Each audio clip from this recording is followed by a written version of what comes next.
theyeshiva.net.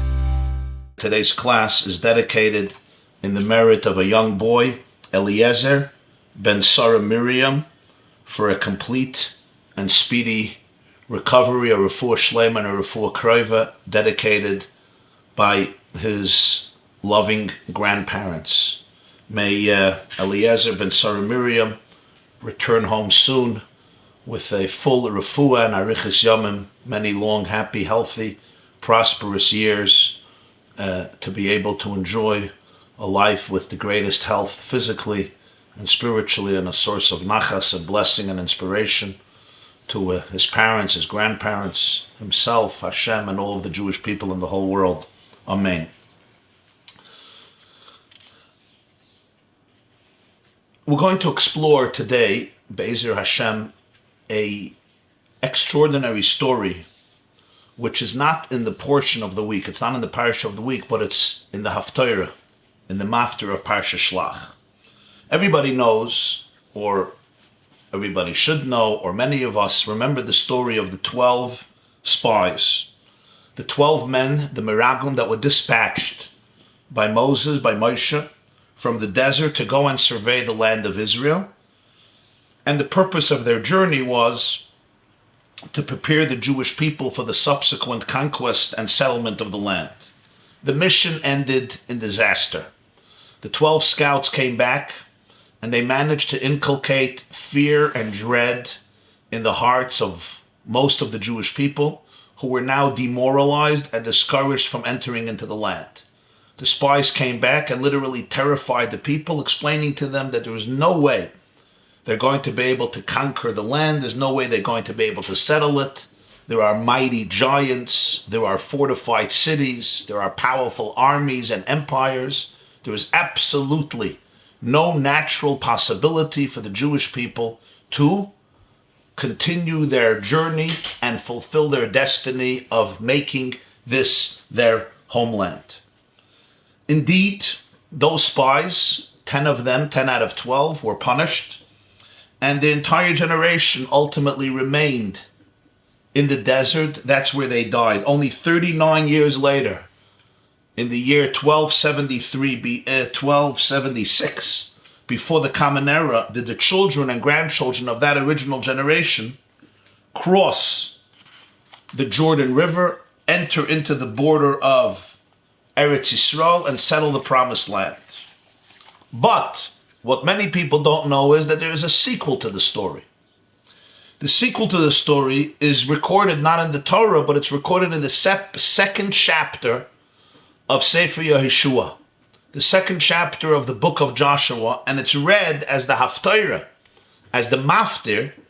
This week, this Shabbos, at the end of the parsha, we read the second chapter of Sefer Yehoshua, which happens 39 years after the first episode, with the original spies, the 12 spies that Moshe sent, which ended in disaster. There's a new story.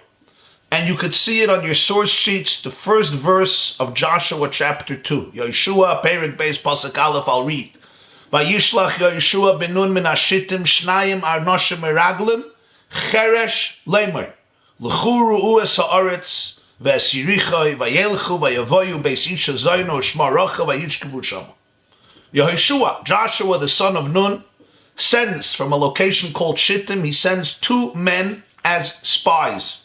Miraglim Cheresh.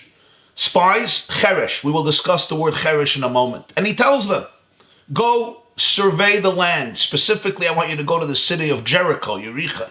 And they went. They went and they came to the home of a woman who's known as a Zoina, which either can be interpreted as a harlot or as somebody who ran a motel and a kitchen that would feed people. There's different ways of interpreting it. Her name is Rachav, and that's where they lodge and they sleep there that night. That's the sequel to the original story of the spies. So Yehoshua sends another 2 spies. According to our tradition, the sages say the names of these 2 spies were Kalev and Pinchas. Interestingly, one of them was one of the 12 spies who Moshe sent almost 4 decades earlier. This time, the mission ends in success. Not only do the spies not come back and demoralize the people, they return to the people with an optimistic message, they empower them, and they encourage them to reach their destination. And I want to ask this question. What was the difference? Moshe was the greatest prophet we have ever had, the greatest leader of the Jewish people. And yet, his spies failed miserably. Yehoshua was a disciple of Moshe Rabbeinu, and not quite on the same spiritual status. The Talmud says in Tractate Baba Basra, page 14, the face of Moshe is like the sun. The face of Joshua is like the moon. Pnei Moshe ke pnei Chama, pnei Yeshua ke pnei Levana. He was not on the same level of his master, yet his spies were successful. Why?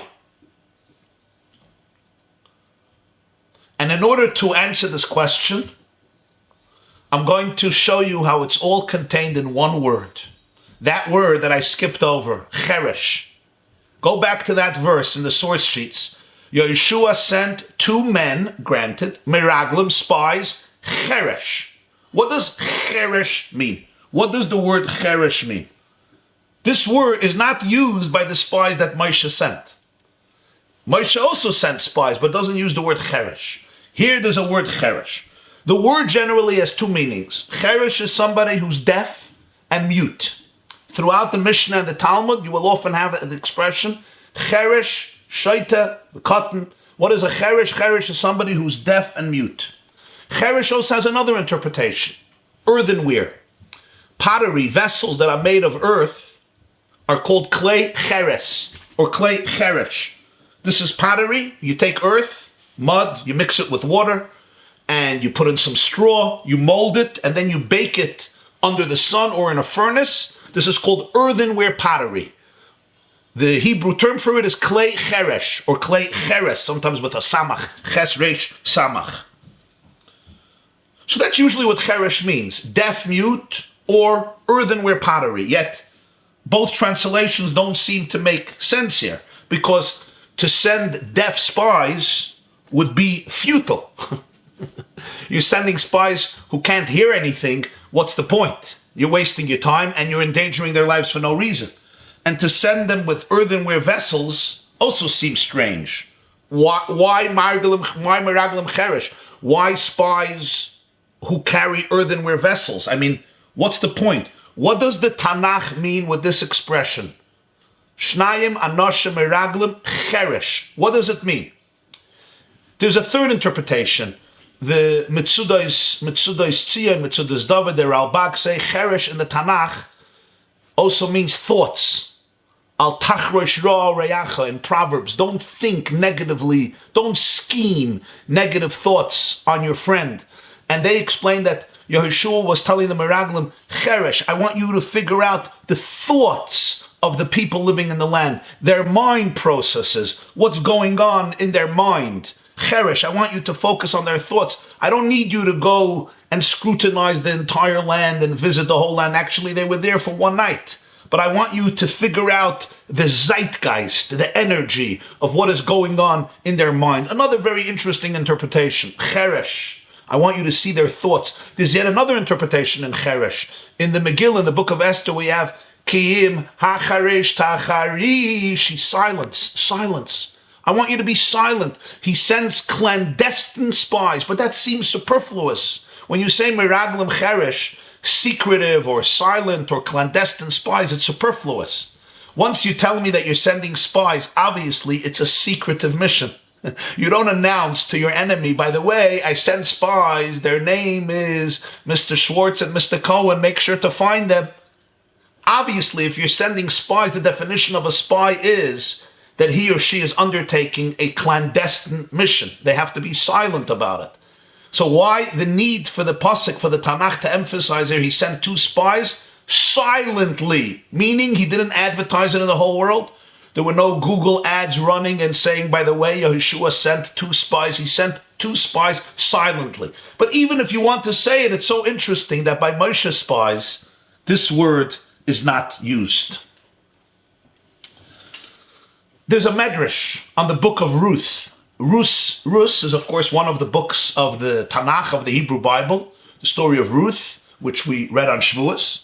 And the medrash rabbah on Ruth, which is quoted in Rashi here in Yehoshua, presents two interpretations. Take a look at your source sheets once again. If you're on Zoom, you have your source sheet opened. I opened the document, or you could come to the yeshiva.net, and above or below the video you have source sheets. Please open it up because you'll appreciate seeing the text inside. It will be more meaningful. You see, second source, Rus Rabbah, Beis Aleph. Medrash Rabbah Rus, chapter 2, section 1. Rabbi Nehemiah Amar Klei Gdeiros Hoya B'Yadam. Rabbi Nehemiah says that the spies went with earthenware potteries in their hand. They were carrying earthenware vessels. Kedeirin Cheresh Leimer. This is the idea that he sends them with Cheresh, Margalam Cheresh, another, he sends them with Kadarin, with they appeared as pottery salesmen. That's what they were. Kadarin are people who deal with pottery. Kedera means a pot. So Rabbi Nehemiah says that basically Yehoshua told them to go with earthenware pottery. They disguised themselves as salesmen of pottery, earthenware pottery. Reb Shimon Bar Yochai says, no, cheresh kemashmai. It means literally, Amar lehem, he said to them, Asu atzmechem chareshim, v'atem oimdim al razehem. Yehoshua told them to pretend that they were deaf, feign deafness, and that way you will be able to eavesdrop on the secrets of others, because nobody would shy away from talking in your presence. So make believe that you're deaf, that you can't hear, and then you will be able to figure out their secrets. Atem oimdim al razehem. Reb Nehemiah and Reb Shimon Bar Yochai, but both interpretations, would you not agree, are wanting. Why would Yehoshua want them to disguise themselves as salesmen of earthenware? I mean, the point is, make believe that you're a businessman, you're coming for a mission, you're not just walking around and displaying the idea that you have no objective here, because then they could be suspicious. Rather, go around with pots. But why cheresh? Why earthenware pottery? Why not metal pots? Or why not sell other merchandise? I mean, why the focus on earthenware pottery? I mean, Yeshua just says, take some merchandise and sell it, whatever it may be. Could be earthenware pottery, could be other types of merchandise. True, it was very common to sell earthenware pottery, but why is that so essential? The second interpretation is also very difficult to understand. I mean, if you are sharing a secret with somebody and you see that right near you stands a person, you never met him, and he or she is acting as though they were deaf, would you just spill the beans? You wouldn't be suspicious? Did Yeshua believe that a few minutes of faking sign language to each other would make people free to shed all their guards in the presence of two strangers? You remember the story? It's a great anecdote, probably also a true story that happened in Russia. Many youths wanted to get out of the army draft, so they would go to the doctor and try to prove that they were crippled or they were incompetent, they were incapable of serving in the army. So there were youths who would show up to the medical inspection and they claimed that they were deaf. Anything said to them was ignored because they mimicked perfect deafness. Of course, they had to get a forged note of a doctor, or they had to forge a note of a doctor, and it would say that they have hearing problems, and then they would show up to the medical inspection of the army, and they would feign absolute deafness. So they say that there was once a story about a Russian young youth who came before the inspector, and he faked deafness. A physician examined him, and whatever they told him, he ignored as though he didn't hear. Suddenly, after many, many questions, and he's like, he doesn't know, he can't answer, he doesn't hear, the chief inspector says, "You're free to go home." And the youth immediately stands up and he leaves. And of course, he was taken right back to be drafted in the army. If you're hypersensitive, you just don't trust anybody claiming to be deaf. Did Yeshua really think that the citizens of Canaan, especially officials with secrets worthwhile for the spies to bring home, did he think they will just speak openly in the presence of two strangers because they're feigning deafness? Is that how it works? I come into an important office of the army, of the Pentagon. I make believe I'm deaf, and then they tell me everything.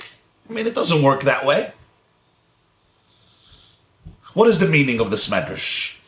I want to suggest to you today that this one word, cheresh, a description found only by the spies of Yehoshua, not Moshe, captures the essential message Joshua transmitted to his two spies, and it was this message that turned it into a success story. And here we see the value and indispensability of a single word, cheresh. It seems insignificant. And yet, this one word, I believe, captures a significant, maybe the most significant, but certainly a significant part of the story. What does it mean? What does it take to be sent on a mission, especially a risky mission, and remain focused, optimistic, confident, and faithful? And this is not just an abstract question about spies who lived thousands of years ago, 3,300 years ago. This is a question about all of us. Each and every one of us is on a mission. Each and every one of us was sent down to this world with a purpose. Each and every one of us has goals, tasks, missions, responsibilities, privileges that we want to and need to fulfill. They come often with setbacks, with doubt, with stumbling blocks, with failure, with retreat, and sometimes with a lot of pain. What does it take to be sent on a risky mission and remain confident, loyal, faithful? Yehoshua sent two spies with the word cheresh. It takes, Yehoshua intimated, two qualities. Number one, you need to be deaf. Cheresh, you need to be deaf. Number two, you need to be an earthenware pottery salesman or saleswoman. What does this mean? The first key to be a successful agent, to fulfill your mission that God sent you, is to pretend that you're deaf. Now, I know that sounds strange. Everybody should be blessed with the perfect ability to hear and see, and all the other characteristics and qualities that are blessings in our life. But what I'm talking here about is the fact that any person who has ever undertaken the task of doing something worthwhile in this world has been told by at least some, if not most people, you're crazy. It's not going to work. It's never going to be done. Any great initiative that was started by any individual or by any community, there was always somebody who said, it's not going to work. It's not going to happen. You want to build an institution. You want to build a community. You want to create a new initiative, a new organization, a new website, a new movement, a new institution. You have a dream you want to fulfill. You have agendas, you have goals, big or small. Somebody will tell you, you're crazy, you're insane. This is a ridiculous idea. If a person listens to all the advice that people give, he or she will never ever succeed in accomplishing God's mission. Many of you ladies sitting here right now, or standing, or listening by phone, or by Zoom, or on the yeshiva.net, or however you're listening now, or you're going to listen later. You know, some of you are, thank God, very ambitious people, and have lots of dreams, and even without ambition and not lots of dreams, just running day to day family duties and obligations is quite a formidable task and goal. And very often, you or we think about things we can do differently, new things we could create, new hearts that we can kindle, ways that we can make a difference. But there is an inner voice or an outer voice that paralyzes us. And it basically tells us it's not going to work. The famous old expression, most people live lives of quiet desperation. People who tried creating powerful movements or doing new things were told that they're wasting their time. There are always the naysayers who will tell you, this cannot be done. Let's just maintain the status quo, even if it is paralyzing us. I do not know if there was a single great project in history that was done without somebody criticizing it. Some of the most extraordinary people died unappreciated and often ridiculed. Their ideas or creations were innovative, daring, and revolutionary, and many people could either not understand it or were terrified by it. I want to give you here an email. It just moved me, and I'll tell you the source of it. There is a young man who was abused as a child, and he decided to dedicate much of his life to fight child abuse and to speak out about it.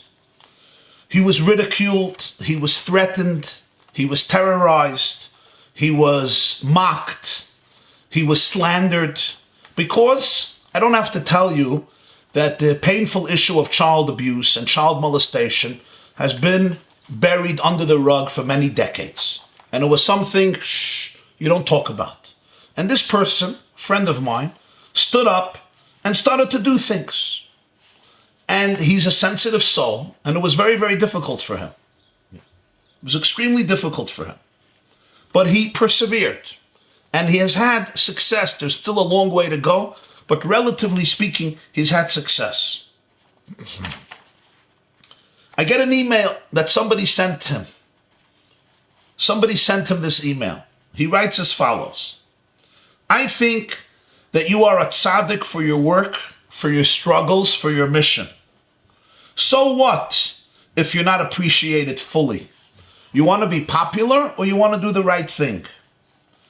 The great Meiri, Rabbeinu Menachem HaMeiri, who was one of the greatest Talmudic commentators, lived in France, 14th century. He toiled in total anonymity his entire life. He died unknown and unmourned. Today, the books of the Meiri are in every single yeshiva and Jewish home, considered one of the timeless classics of Jewish law and Jewish scholarship. Van Gogh sold one painting his entire life. He died penniless in an asylum. Today he's considered the greatest impressionist who ever lived. The great Lubavitcher Rebbe was mocked and ridiculed by opponents his entire life. I come from those circles. I never even went to see him once because we grew up ridiculing him. He is on his way towards being recognized as one of the greatest souls in many generations. History will judge your actions, the lives you have saved and the pain you have prevented, even if you're not winning a popularity contest among the foolish masses. Chazak, chazak, v'nis chazek, signed David Lichtenstein from Headlines radio show. And I found this to be such a moving and authentic testimony to what often real and authentic people go through. And this is what Yeshua is telling the spies. Every person in life has something important to contribute. And very often, if you want to be successful, you will have to be deaf. It even has to do with your own family. Sometimes there's certain things you need to do for your children and with your children that many people will not understand. They'll have comments, they'll ridicule you, they'll mock you, they'll make fun of you, they'll demand from you certain social conformity. And it's very difficult because if your ears remain open to all feedback and criticism, you could become demoralized and paralyzed and depressed.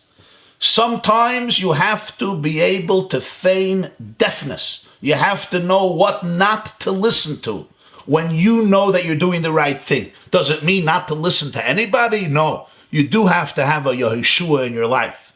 You do have to have mentors, teachers, guides, friends, partners whom you know are people who really care about you and who want your success and want your benefit and appreciate you and are empathetic. From them, you must get feedback. Always get feedback. And if there's criticism, constructive criticism, cherish it. because only constructive criticism allows you to grow. But just naysayers who really don't care about you or your family, but will just have a comment to say, because why not? Doesn't cost to say a comment. You know, some people know the price of everything and the value of nothing. Or today people are reading more and more about less and less, as the saying goes. People who know the price of everything and the value of nothing, what does it cost them to make some snidey comment about you, your motherhood, your fatherhood, your abilities as a person, whatever it is, doesn't cost anything. You have to know how to feign deafness in life. Somebody sent me this great image, like this great cartoon here. It's called Where It All Started. Basically, Google, Apple, Amazon, Disney, Mattel, all started literally in a garage. All of them in a garage. Because whatever you do needs courage. Whatever course you decide upon, if it's something productive and meaningful, if it's making a difference, there will be somebody telling you that you're wrong. John Eliot once said, history shows us that the people who end up changing the world, the great political, social, scientific, technological, artistic, even sports revolutionaries, are always nuts until they're right, and then they become geniuses. But somebody will first tell you that you're nuts before they will admit that you're a genius. The story of Google is well known and incredible. Larry Page and Sergey Brin, one of them a Russian Jewish boy, graduates of Stanford University, rent a garage from a friend in September 1998 to develop a search engine. Today, Google is the most commonly used search engine in the world, and its worth, I believe the net worth of Google as a company is worth around $300 billion. Not bad for a young Russian boy. $300 billion. Not so bad. But it didn't start off that way. It started off as something tiny, insignificant that people made fun of, and people they went to thought it was a futile investment. Apple is an insanely international popular brand. Few people realize it was started in a California garage by three young men. Steve Jobs, Steve Wozniak, Ronald Wayne. They developed the first Apple computer in 1976 in the garage of Steve Jobs' parents' house. So lahavdil, Yehoshua tells the spies, the only way to be a successful ambassador of Hashem, to change your corner of the world, is to be cheresh. You have to be a little deaf to negative encouragement. Everybody will always find a reason why it can't be done. They will tell you, you don't need the headache, you have enough on your plate, but you are on a mission. You have no time or energy for pessimism and for doubts. God sent you on a mission to make this world Eretz Yisrael, to make it a divine world, a world of goodness, morality, holiness, kindness. And if He sent you, you can succeed. Don't allow the voices outside, and even more the voices inside, to make you doubt that. Remain deaf to the chatter in your head and the chatter by people around you who will explain to you how you will be a colossal failure. To quote General Montgomery, the difficult we do immediately and the impossible takes a little longer. And sometimes the bigger the critics, the bigger the bricks that the critics throw at you, probably the bigger the palace that you're going to build. So a wise man once said, if the bricks are really, really big, wow, this means you're building a big palace. I once heard that Sara Miriam, the founder of the Beis Yaakov girls' schools in 1917 in Krakow, when she opened the first girls' school in Krakow, which was unprecedented and revolutionary. And a few years ago, I took a group of 60 or 70 university American Jewish students to Poland, and we went to Krakow. And I remember Shabbos afternoon, we went to the first school of Beis Yaakov that Sara Miriam opened up, and I stood outside and I gave them a history of what Sara Miriam did with Beis Yaakov. And you know how criticized she was, of course, by many, many great people. And there's a story that in the first classroom, rocks. People threw rocks through the windows that landed in the classroom where Sara Miriam was teaching her beloved female students. And the story goes that Sara Miriam picked up one of these rocks and says, these stones we're going to use to put into the foundation of the next Beis Yaakov school that we are going to build. That is what it means to be deaf in the best and healthiest way. They're throwing bricks at you. The bigger the bricks, the bigger the palace. And I must emphasize, this is not about hubris, arrogance, pompousness, narcissism, deaf to criticism. No, if that's the issue, then you will be a colossal failure. People who are deaf to anyone who speaks the truth to them will never succeed in the long run. But when you're deaf to naysayers, when you're deaf to people who know how to doubt everything and are not ready for courage and fortitude and faith and resilience, then deafness is a blessing. More importantly, you have to be deaf to the chatter in your own head, which tells you that you're a loser and a failure. And it's true for so many of us in so many areas of life. People say to themselves, I will never be able to extricate myself from my trauma, from my pain, from my abuse. I am always destined to remain stuck in the quagmire of my fears and insecurity and traumas. So that chatter holds us back even from our own inner emancipation and success. And you have to know how to create space for that chatter, but not allow it to run your life. You have to be able to be deaf to its verdict.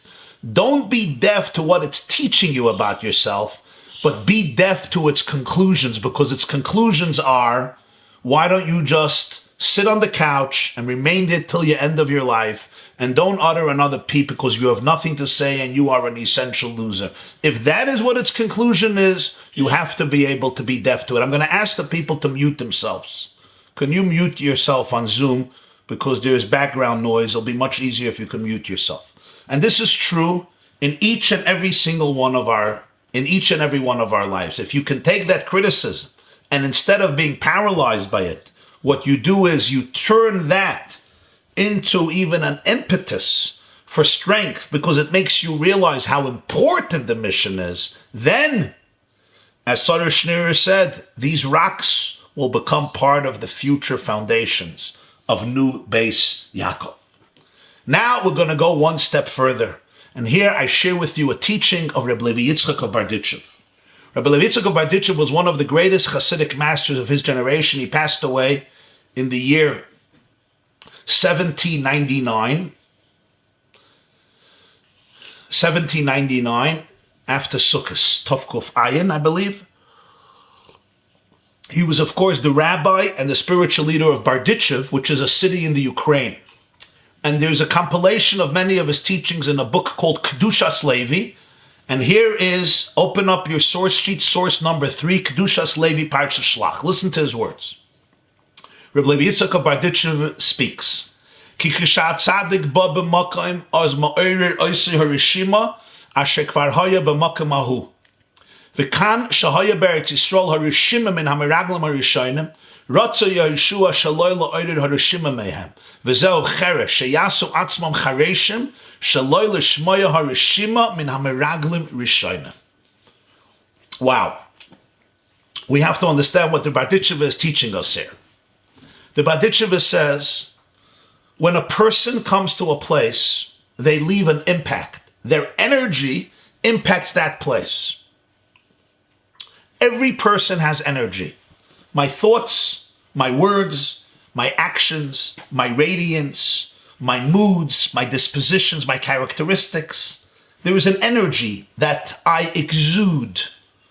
And wherever I am, the environments I am, are impacted by my energy. Now, not everybody who will come to that place, their antennas may not be fine-tuned to be able to detect that energy. But he says, but a tzaddik, a sensitive soul, a spiritual soul, when a tzaddik comes to a particular place, all the energy that has been concentrated in that place from previous people who have been there, he or she will sense. Not only he or she will sense it, he or she's antenna will absorb it. And this is what Yeshua was afraid of. He knew that 39 years ago, Moshe Rabbeinu sent 12 spies, and 10 of them were fearful and demoralized. Please mute. Everybody, please mute yourself. Please mute yourself. I have to figure out how to mute everybody. Please mute yourself. Thank you. Yeshua is thinking 39 years ago, Moshe Rabbeinu sent 12 spies into this very location. They came to scout the land of Canaan, and they were fearful, they were demoralized, they were anxious. What might happen now? Listen to this. What might happen is the 2 spies that Yeshua is sending, the 2 spies whom Yeshua is dispatching presently are going to come to that place. And you know what they're going to feel?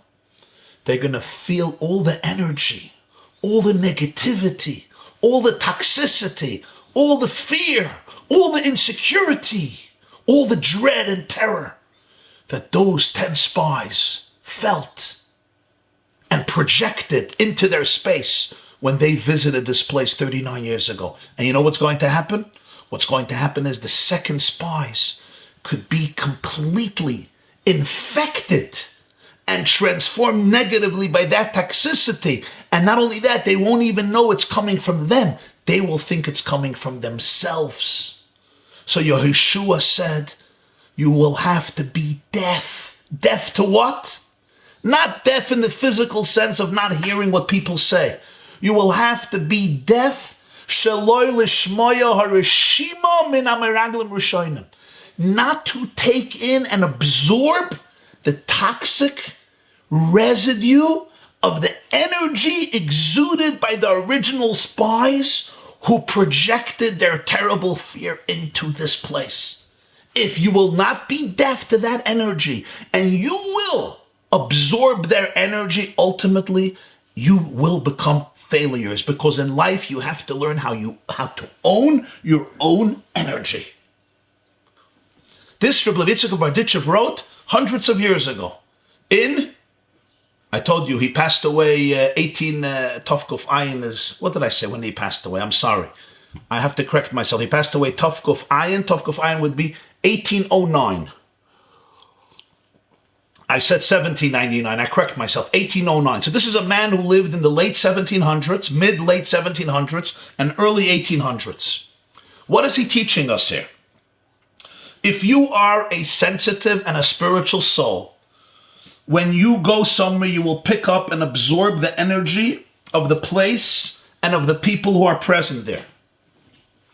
And I find this so timely now, as the pandemic of the coronavirus is, God willing, coming to an end. It seems like the curve has been flattened, and more of the world is opening up and going back to normal. We still don't know for sure the future. The future is still uncertain. Only God knows the future.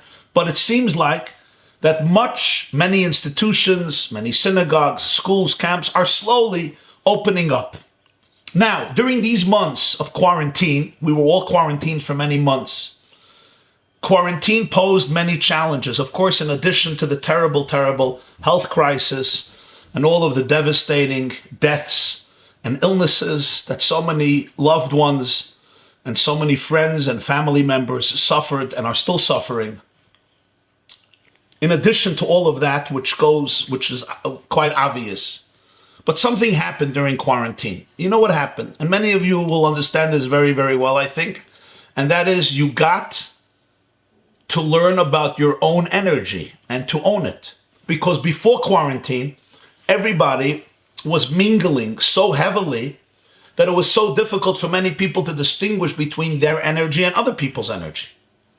And I didn't know the difference. How do I know the difference? If I'm coming to a class, or I'm coming to shul, or I'm going to a bar mitzvah, or I'm going to a wedding, I'm going to a Sheva Brachas, or I'm going to the supermarket, or I'm just hanging out with people here or there. People who are sensitive and pick up the energy come home and they don't even know that it's not their own energy that they are experiencing. They're experiencing other people's energy.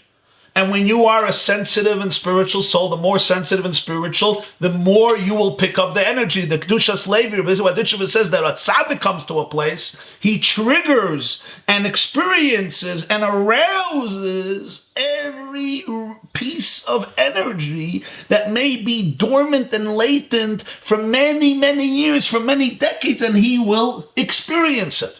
Sometimes, some of you know, you go to a big event, a wedding, a bar mitzvah, dinner, a reception. You come home and you find yourself in a bad mood. You find yourself exhausted, depleted. I know it happens to me sometimes. I used to blame myself and try to figure out what happened to me. Why am I such a mess? Then I learned it's not always about me. Sometimes it is about me, but it's not always about me. Sometimes I bring home the energy of other people present and I confuse it with my own energy. In life, our energies mix with each other. I pick up your energy, you pick up my energy. I speak to you on the phone and you're in a very negative place and I pick up your energy and suddenly an hour later, I'm in a negative place. Or you're very positive and I pick up your energy and it affects me. And sometimes if I'm in the presence of somebody who's experiencing, not by their fault necessarily, a lot of toxic energy, I may absorb it and then I blame myself for something which doesn't belong to me and I also internalize it as my own. What's the solution? The solution is awareness.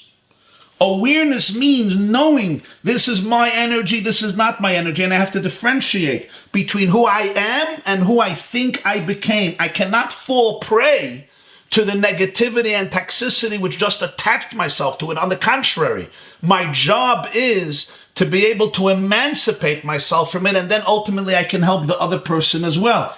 Everything changes when you start to emit your own frequency and own your own energy rather than absorb the frequencies of others around you, and that becomes mistaken as your own frequency. When you start imprinting your intent on the universe rather than receiving an imprint from existence, you and I are responsible for the energy that we create for ourselves, and we are responsible for the energy that we bring to others.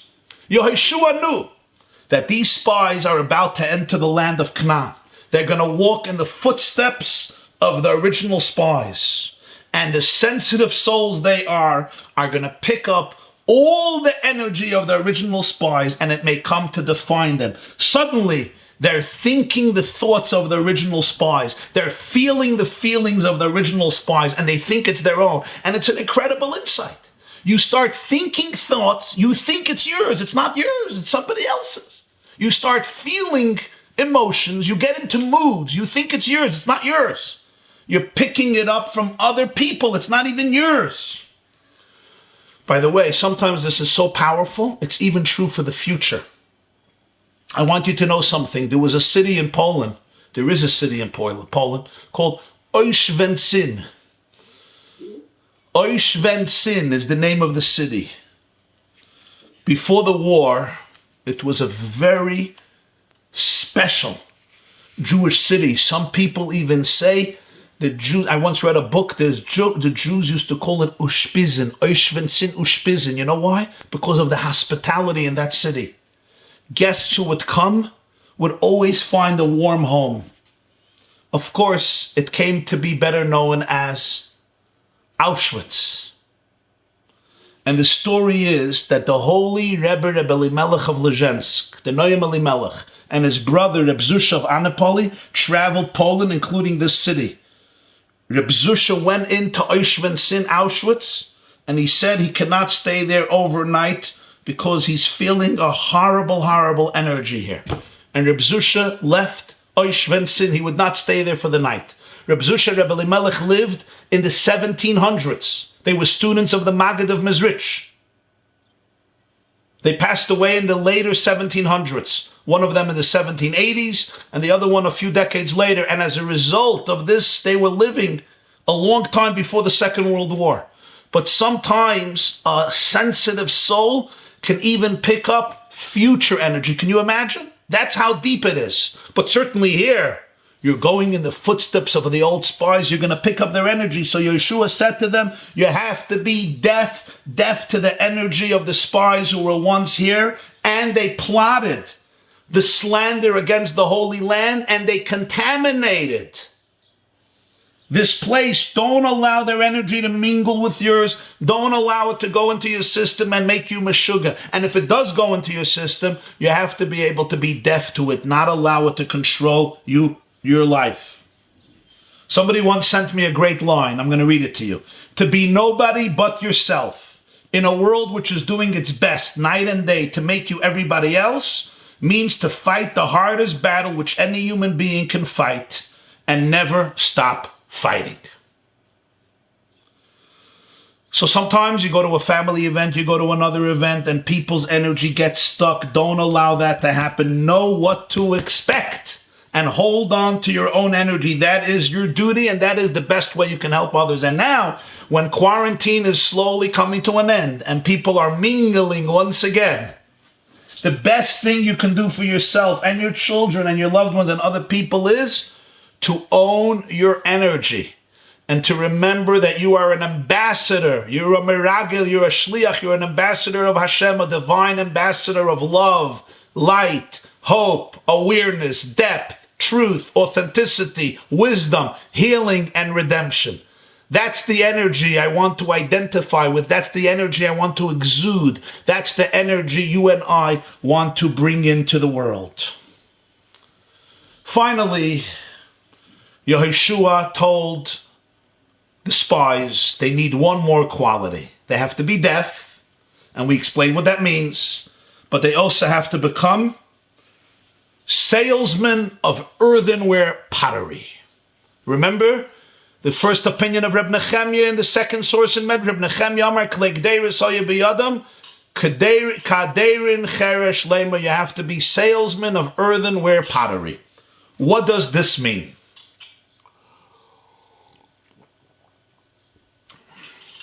I see people are asking questions. We're going to finish in a few minutes, and I'm going to take all of your questions, or many of your questions, Bli Neder. You can type in your questions in the chat, or you can type in your questions and ask a question on the yeshiva.net right below the video. So let's now come to the last point, our final point, and that's the earthenware pottery piece. Everybody knows that in Torah there's something called Tumah and Tara, the laws of purity and impurity. They differentiate between an earthen utensil and utensils made of other materials, let's say gold or silver, tin, copper, lead, all other metals. All utensils become impure through the contact of an impure object with any part of the utensil. So let's take a human corpse or the carcass of an impure animal, and it comes in contact with a metal bowl. That metal bowl becomes impure. And once it becomes impure, you can't use it for any sacred food. I can't eat a sacrifice inside of it. I can't eat in it truma, tithings, which is sacred food that was given to the kohen. Why? Because the vessel became impure through contact with a source of impurity. Let's say a dead weasel touches a metal vessel or a wooden vessel, for example, it becomes impure. Earthenware utensils have a different law. They become impure only if the source of impurity enters the inside, the inner cavity and interior space of the vessel. If the dead weasel touches the exterior, it remains pure. Isn't that interesting? So if I have an earthenware pot and a dead weasel touches the outer surface, it's pure. Only if it goes into the inner surface, the inner cavity, does it become impure. Not only that, in the case of earthenware, even if the dead weasel didn't touch the vessel itself, it just entered into the ear space, the interior cavity of the vessel, without touching it, the vessel still becomes impure. In other words, when the source of impurity is suspended inside the walls, even without touching the walls, the interior, the exterior, it is impure. This is a fascinating law. If no other vessel does this exist. Every other vessel, for it to become impure, the source of impurity has to touch the vessel, either the outside or the inside. If it touches the exterior or the interior, it becomes impure. With an earthenware vessel, if it touches the interior, nothing happens. If it touches the exterior, nothing happens. It remains impure. If it goes inside the ear space, even if it doesn't touch anything, you suspend a dead weasel into the ear space of an earthenware vessel, and it becomes impure. Fascinating, fascinating law. What is the logic of this? This says in the Torah, in Leviticus, and Parshas Shmini, what is the logic of this?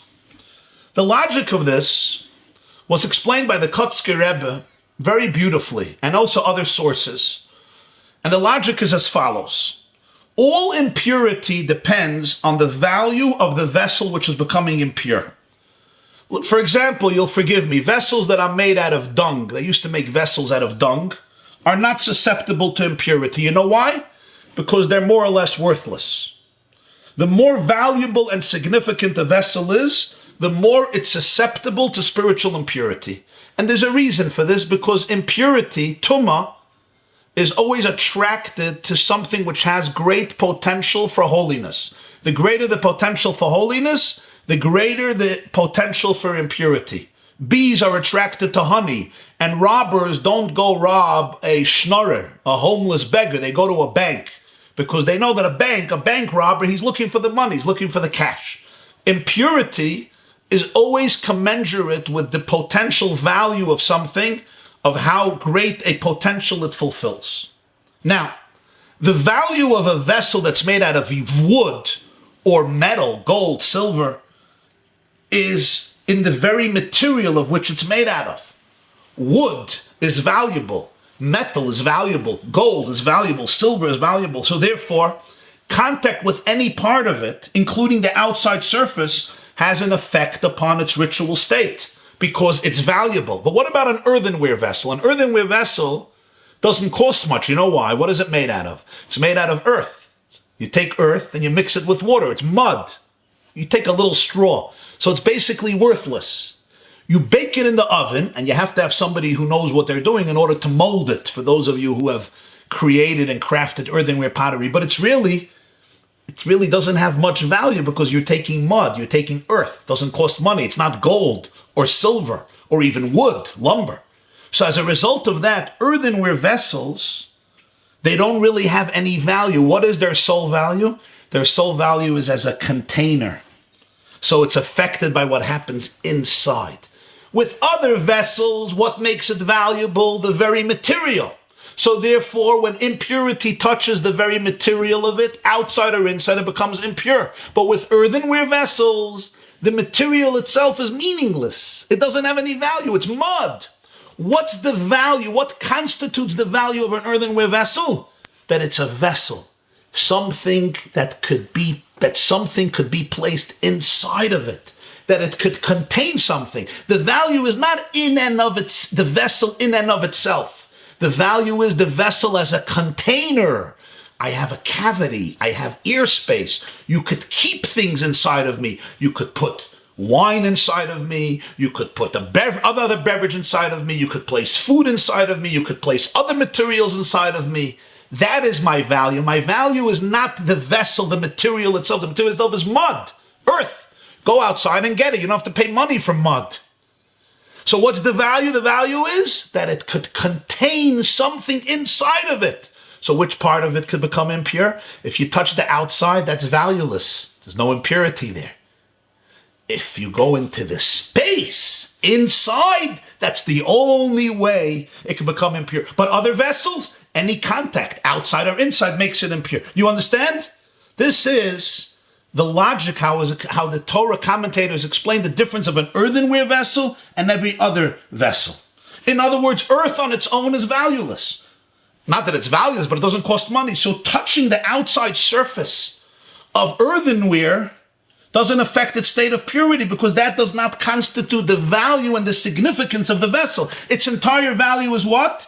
it contains something inside of it. So only when the impure substance gets inside of it, even if only into the ear space, the place where it contains other substances, it becomes impure. Now we'll understand why Yehoshua told the spies, Cheresh, you chevre, if you want to succeed, you have to be able to become salesmen, so to speak, of earthenware pottery. You have to be able to hold on to earthenware pottery. He wasn't only talking about physical business, they should become salesmen of earthenware pottery. Maraglim cheresh. The pasuk doesn't say he told them to carry vessels. He said, I need you to be earthenware pottery. Don't make any mission about yourself. It's not about you. It's about what you represent. Success in your mission will only come about if you see yourself as a salesman of earthenware pottery. What does this mean? If you're completely loyal to the mission you represent, to the calling given to you, to the work asked of you. If I allow my ego to become the center of my mission, you know what happens? Fear, insecurity, social pressure, other forces paralyze me. Only if I'm like an earthenware vessel. It's not about me, but it's about what I carry inside of me, what I represent. Then I will succeed. And it's true in all of our lives. So many things in life can paralyze us. Could be inner trauma, could be deep fear, could be insecurity, could be experiences in the past or in the present, could be all types of forces inside of me or outside of me, from inside of me or from the people around me. When I take myself less seriously and I take my mission more seriously, this is the greatest source of healing, because then it's not personal. It's not about me. It's about what I am summoned for. And that makes all the difference. So Yehoshua is telling them and giving them one of the most powerful advices in life. Whenever you want to succeed in your mission in the world as an individual person, as a mother, as a wife, as a grandmother, as a friend, as a Jew, as a father, as a husband, as an individual human being, as part of a community and also as an individual, Yehoshua is saying, if you want to succeed in your mission, you have to remember to be like an earthenware vessel. An earthenware vessel always focuses on what? On that which it contains, on that which is inside of it. The moment it becomes personal, it's about me and my ego and where I stand, I lost the plot. I'm going to get lost and paralyzed and confused. But when I could shift the focus to the fact that I am an ambassador, I'm a shluchai shaladam k'mosei, I'm a shliach, I'm an ambassador of the Rebbeinu Shalom, of the Creator of the world. That which is inside of me, that which I'm carrying, I am carrying something. And this becomes the focus, the value, the significance. Then you will succeed. This is Yehoshua ben Nun's message to the people, to the spies. And therefore, let's summarize. Let's summarize. Please put yourself on mute. Please pull yourself. I asked you many times. Please put yourself on mute. Thank you. Next time I'm going to have to unmute everybody. I'm going to have to mute everybody if you can't figure it out on your own. But then I'm going to have to learn a new skill which I don't know about. Please put yourself on mute. It's just not fair to everybody else. We love the noise in your home, but we're just trying to teach. So let's summarize. We asked the question, why did Moshe's spies fail? Why did Yeshua's spies succeed? What was the difference? We introduced that word cheresh. We gave all the different interpretations. Does it mean they should be deaf and mute? Well, that's not going to work. Does it mean they should sell earthenware pottery? Why? Does it mean for them to be silent and clandestine? Obviously. Does it mean they should study the thoughts of the people? Obviously. And we introduced the two interpretations in the Medrash. Make yourself deaf and become salesmen of earthenware pottery. And both are very strange. When you make yourself deaf, why are people going to trust you? Are they going to spill their beans when they think that you're feigning your deafness? And second of all, why sell earthenware pottery? What's the significance of that? And we discussed that here Yeshua gave the blueprint for fulfilling your mission in the world, as difficult and challenging and risky that it is. Number one, you have to be deaf. What does that mean? You have to be able to know when to listen to criticism and whose criticism to listen to. Because very often it will only demoralize you and paralyze you. The only criticism you listen to is criticism that's coming from voices and people who want to see you fly, who want to see you change the world, who want to see you succeed. Other people's criticism, deaf, I'm deaf. Number two, Rabbi Jacobson teaches us, you have to be deaf to toxic energy that may attach itself to you, but it's not really yours. You have to learn how to own your own energy and be deaf to other energy. You're going out of quarantine. Know which energy to own and which energy to shed. An important skill in life. And number three, Yeshua says, remember you're like earthenware pottery. Earthenware pottery, what is their greatest value? What they contain. Not the material itself, what they contain. Your greatest power is that infinity shines through you. God shines through you. The less I take my ego seriously and my mission seriously, my ego less seriously and my mission more seriously, that is the degree of success. I will now open up the floor to questions. You can ask your questions on the chat or on the yeshiva.net. Ask a question. Okay. I'm going to start with the chat on Zoom. Question from Chana. Is the prophet Yirmiyahu from Rachav? Yes, the Talmud says in Tractate Megillah, page 14, that many prophets and great leaders of the Jewish people came from Rachav. In fact, according to many, Rachav ultimately married Yehoshua ben Nun. She converted and married Yehoshua ben Nun. We did a whole class about Rachav a few years ago. A woman's class. If you go to theyeshiva.net and you go to the portion of Shlach, you go to Shlach, you could type in Shlach, or go to the portion of Shlach in the browser, you will see we have a class, I think it's called something about the rope and the window, because Rachav lowered down the spies through a window and a rope, and we discussed there the whole fascinating story of Rachav. How do you own your energy and shed everybody else's energy? Okay, I guess that needs a whole class, but the first thing to do is you have to know your energy. You have to know what energy you want to associate with, what energy you want to identify with. And then the moment you can do that, you have to really be able to talk to yourself in very emphatic terms and say, this doesn't belong to me. It attached itself to me, but I'm not going to give it the steering wheel and let it control my life. Because if I do that, it's going to completely paralyze me. So this is really a important exercise for everybody to do. Whenever you go outside of your own 4 cubits, you have to be aware of these things. And you have to realize you would not do anybody a favor by letting their energy control your life. You don't help yourself, you don't even help them. So if you can identify these forces inside of you, it becomes extremely helpful and significant. Next question. Another reason that Yeshua's mission succeeded and Moshe's didn't is because God okayed it. Well, God okayed Moshe's mission as well. God said, I'm not commanding you to do it, but he did okay it. And if Moshe was such a great person, he wasn't doing things just to do them, even if they were unproductive. So that makes the question even stronger. I miss your shiur, even though I'm not a female. I love the shiur. Thank you very much. Thank you very much. Maybe that's why Yeshua sent Kalev on this mission, because he was positive and he took his old energy with him on the mission again. That's a beautiful interpretation.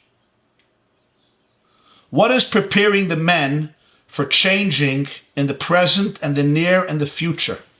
Well, what is preparing the women? I think we all, changing the world always begins with changing myself.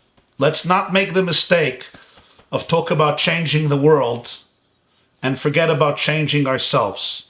When I really change myself, I change the world. I have learned tremendously from these classes. How can I help myself with my feeling of loneliness? I try hard to stay connected to people like you who teach, but sometimes people are too busy to either answer and give me feedback and give my regards back to me. Adina asks a question. And the answer to that is the greatest remedy for loneliness is to find yourself entertaining. Yes, we all need social relationships and they're critical. Friendships, family, connections. But the most important resource to battle your loneliness is yourself. If you could find yourself to be an interesting person, that would be very helpful. And I believe you could find yourself to be interesting because every person is fascinating. And you know how I know that? You know how I know every person is fascinating? I learned it in the first parsha of Chumash. It says God created every human being in his image. Is God fascinating? I'd say so. If God is fascinating, every human being is fascinating because every person, black and white, Jew and non-Jew, every race, every ethnic group, every human being is carved in the divine image. So every person is fascinating, even you. That is the greatest remedy to your loneliness. Learn about that part of you that is fascinating. Leah, it's a woman's class because it's traditionally been a woman's class for several years, but men are invited and my husband is indeed listening. This is Leah from Jerusalem and her husband is listening from Yerushalayim. Welcome from Jerusalem. Loneliness is healed when you know and feel that Hashem is always with you. Yes, that's a powerful and ultimately true insight. When you know that Hashem is always with you, it's the greatest remedy to loneliness. Okay, last question. Why is a woman's voice intimate? A woman's voice is intimate because a woman's voice is very sensual and it has a lot of potent energy in it. A woman's voice is very, very powerful. It's very, very deep. And anything that's powerful and deep, always you want to make sure that you protect its energy so that its energy is not squandered and used in the most sublime and productive and meaningful way. I think that's the answer to your question. I'm going to wish everybody a beautiful day, a meaningful day, an inspiring day and week. God willing, we will resume this class. We will have this class again next Tuesday, 9:30 a.m. sharp, virtually. You can join us on the yeshiva.net or you could join us via Zoom. Please share it with your friends as well. This class will be available to replay and watch on the yeshiva.net. It's already there so you could send a link to others. We will also have a class Thursday morning at 7:30 a.m. We're learning a mimer of the Baal HaTanya, an incredible discourse of the Baal HaTanya. That's Thursday morning, 8:30 a.m. 7:30 a.m. Thursday morning on the yeshiva.net. And again, next week we will have our women's class, Tuesday, 9:30 a.m. Have a beautiful, meaningful, inspiring, uplifting, and healthy week. This class is brought to you by the yeshiva.net. Please help us continue the classes. Make even a small contribution at www.theyeshiva.net/donate.